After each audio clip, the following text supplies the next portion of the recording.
So this is going to be kind of a more open entry. I'm going to talk about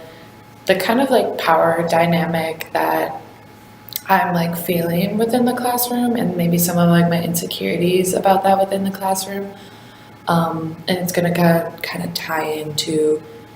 racial diversity and just like kind of some thoughts that I've just had a lot about like my classroom setting and how it might like impact my future with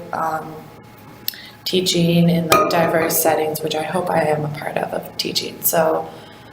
kind of where I'm getting at with all this is that within my classroom, there is a lot of racial diversity, and it's not something that I'm unfamiliar with. I worked at the downtown YMCA setting for the summer camp, and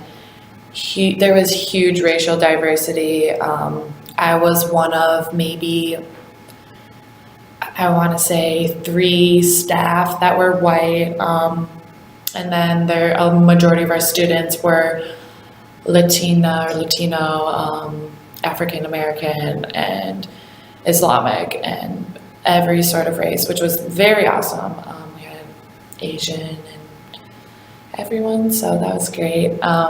It really exposed me to racial diversity and me being in a authoritative figure role, how that played into race and diversity and beliefs and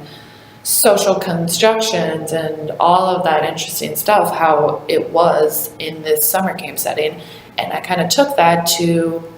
my field work in Agape. Agape is also another setting that's very racially diverse, and it,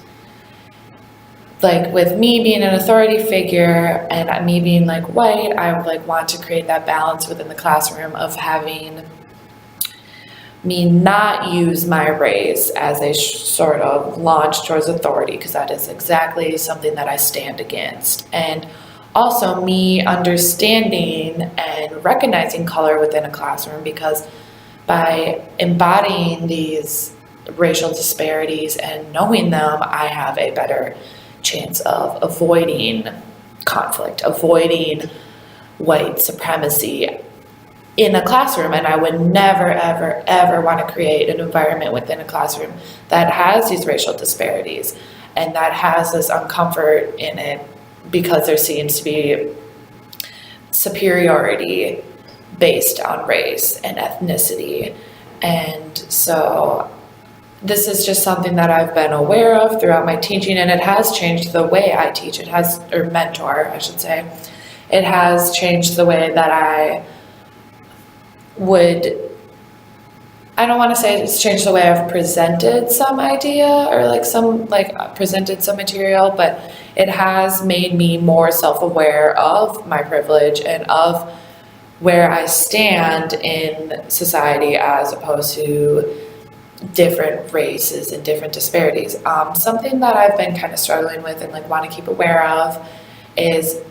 knowing how to have conversations of race and have conversations of various conflicts within a classroom, so that it can be open and they can feel comfortable and confiding with me, and they don't feel that I am an authority figure that is white. Like, that is my last thing I would ever, ever, ever, ever, ever want in a classroom. And so, like, I guess I'm just kind of wondering, like, within a classroom, how to, like, keep these systems going where you can make it open and you can make it culturally diverse and accepting, but not make it seem like,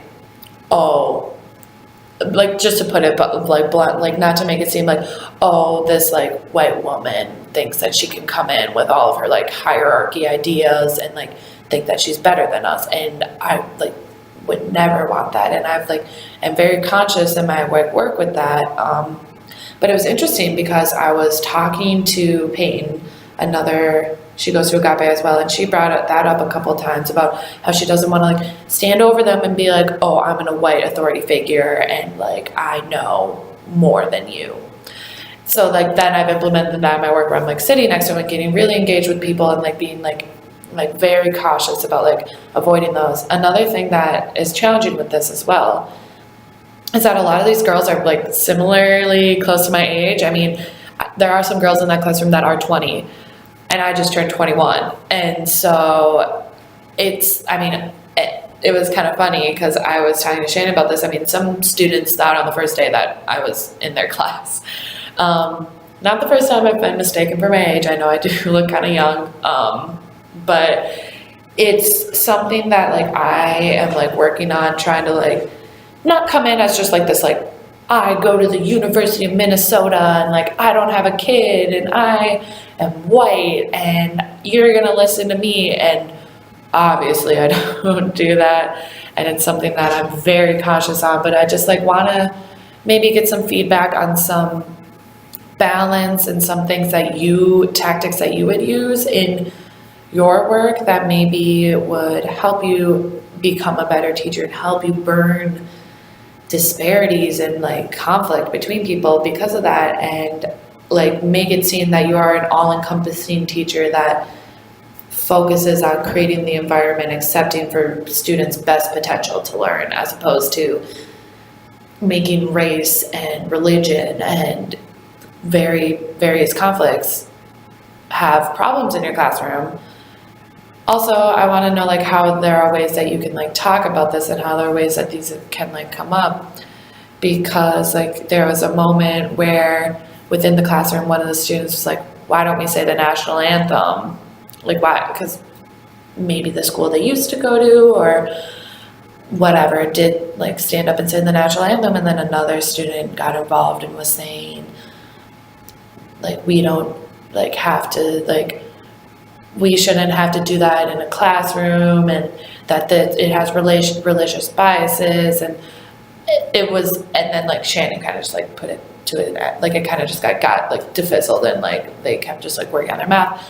I want to know if like moments like that arise in a classroom, if are you supposed to like take them on and run with them, or kind of focus on what you're supposed to be doing. And it's just something that like the dynamic between like race and religion and creating an environment in the classroom where everybody feels welcome and loved and comfortable learning, like just kind of like the tools that you use, because I mean, that's still something, part of my teaching identity that I have been creating. And yeah, I'm just kind of looking for guidance for that.